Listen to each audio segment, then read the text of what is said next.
Paris, que faire? Rester à la maison? Pas du tout. On monte au château du Königsbourg et on rencontre Jean-Florent Fils, le patron. Bonjour. Bonjour.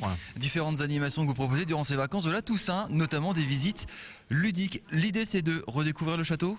L'idée, c'est de redécouvrir le château autrement. Effectivement, on a l'impression de faire un voyage dans le temps quand on fait une visite ludique parce qu'on est en compagnie d'un personnage du Moyen-Âge. Alors, visite ludique, on se dit, il y a des bouts d'histoire. C'est difficile à apprendre, l'histoire du château? L'histoire du château, non, n'est pas difficile à apprendre. Alors, c'est sûr que 900 ans d'histoire, c'est beaucoup d'histoires cumulées, mais c'est aussi beaucoup de petites histoires et de grandes histoires, et c'est ce qui fait l'intérêt de ces visites ludiques pour les familles. Alors, on le voit à l'image, ce qui est plutôt rigolo, c'est qu'il y a des personnels du château qui sont habillés comme à l'époque, en gros.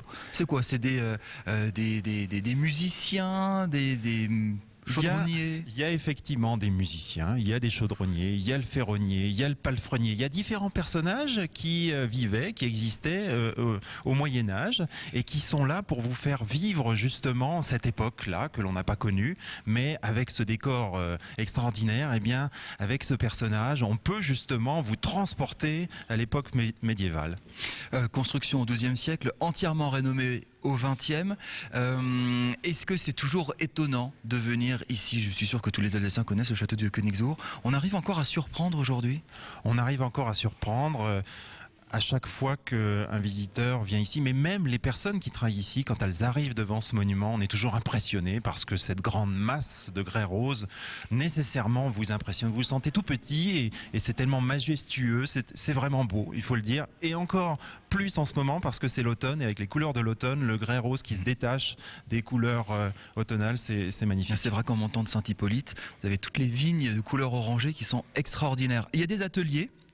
Ça veut dire qu'on participe, qu'on met la main à la pâte ou voilà, qu'est-ce qui se passe? Tout à fait, il y a des ateliers famille pendant les vacances scolaires, les petites vacances scolaires. Et donc, effectivement, on met un peu la main à la pâte, on fabrique, on recherche, on découvre, on apprend beaucoup de choses pendant ces... Mais d'une façon aussi ludique, il faut le dire. Donc, c'est le mercredi, toute la journée, et on essaye de faire ça en partenariat avec d'autres structures Là, je crois que mercredi, ce sont les blasons, c'est ça? Voilà, on appelle ça à l'assaut des blasons. Donc, saut et blason seront les deux thèmes qui seront traités au cours de cette journée. Donc, en fait, on fait cet atelier avec la bibliothèque humaniste le matin et l'après-midi, c'est au château. Derrière vous, les cuisines. Derrière cuisines moi, c'est quoi? On est où exactement? Alors là, on est en cour intérieure. C'est vraiment la partie qui est au cœur du château, au cœur du logis.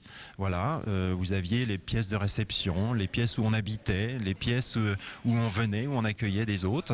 Et là, on est dans cette cour qui distribue un peu sur différents espaces du château.